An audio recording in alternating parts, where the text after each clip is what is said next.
ಹಳೆಯ ಚಿನ್ನದ ಒಡವೆನ ಅಧಿಕ ಬೆಲೆಗೆ ಮಾರಬೇಕೆ? ಅಂದ್ರೆ ಆಟಿಕಾಗೆ ಕಾಲ್ ಮಾಡಿ 8880 ಅಟ್ಟಿಕಾ ಗೋಲ್ಡ್ ಕಂಪನಿ.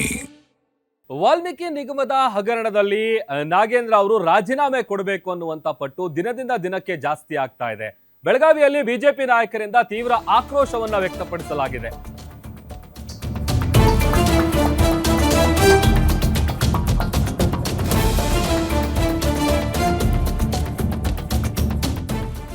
ವಾಲ್ಮೀಕಿ ನಿಗಮದ ಹಗರಣದಲ್ಲಿ ನಾಗೇಂದ್ರ ಅವರ ರಾಜೀನಾಮೆ ಕೊಡಬೇಕು ಅಂತೇಳಿ ಬೆಳಗಾವಿಯಲ್ಲಿ ಬಿಜೆಪಿ ನಾಯಕರು ಪ್ರೊಟೆಸ್ಟ್ ಅನ್ನ ಮಾಡಿದ್ದಾರೆ. ಚೆನ್ನಮ್ಮ ವೃತ್ತದಲ್ಲಿ ಮಳೆಯನ್ನು ಕೂಡ ಲೆಕ್ಕಿಸದೆ ತೀವ್ರ ಪ್ರತಿಭಟನೆ ನಡೆಸಲಾಗಿದೆ. ಟೈರ್ಗೆ ಬೆಂಕಿ ಹಚ್ಚಿ ಬಿಜೆಪಿಯ ಕಾರ್ಯಕರ್ತರು ಆಕ್ರೋಶ ಹೊರಹಾಕಿದ್ದಾರೆ.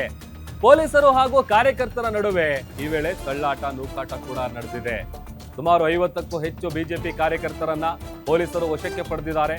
ಬಿಜೆಪಿಯ ಜಿಲ್ಲಾಧ್ಯಕ್ಷ ಸುಭಾಷ್ ಪಾಟೀಲ್, ಮಾಜಿ ಶಾಸಕ ಸಂಜಯ್ ಪಾಟೀಲ್, ಮಹಂತೇಶ್ ದೊಡ್ಡಗೌಡರ್ ಜೊತೆಗೆ ಇನ್ನೂ ಒಂದಷ್ಟು ಮಂದಿಯನ್ನ ಪೊಲೀಸರು ವಶಕ್ಕೆ ಪಡೆದಿದ್ದಾರೆ ಅಂತೇಳಿ ಗೊತ್ತಾಗ್ತಾ ಇದೆ. ಕಳೆದ ಕೆಲವು ದಿನಗಳಿಂದಲೂ ಕೂಡ ಬೇರೆ ಬೇರೆ ಭಾಗದಲ್ಲಿ ಹೋರಾಟಗಳು ನಡೀತಾ ಇದೆ.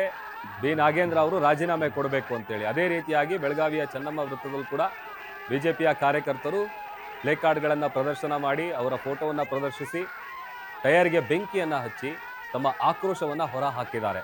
ಅದೊಂದು ಕಡೆ 50ಕ್ಕೂ ಹೆಚ್ಚು ಕಾರ್ಯಕರ್ತರನ್ನ ಈ ವೇಳೆ ಪೊಲೀಸರು ವಶಕ್ಕೆ ಪಡೆದಿದ್ದಾರೆ.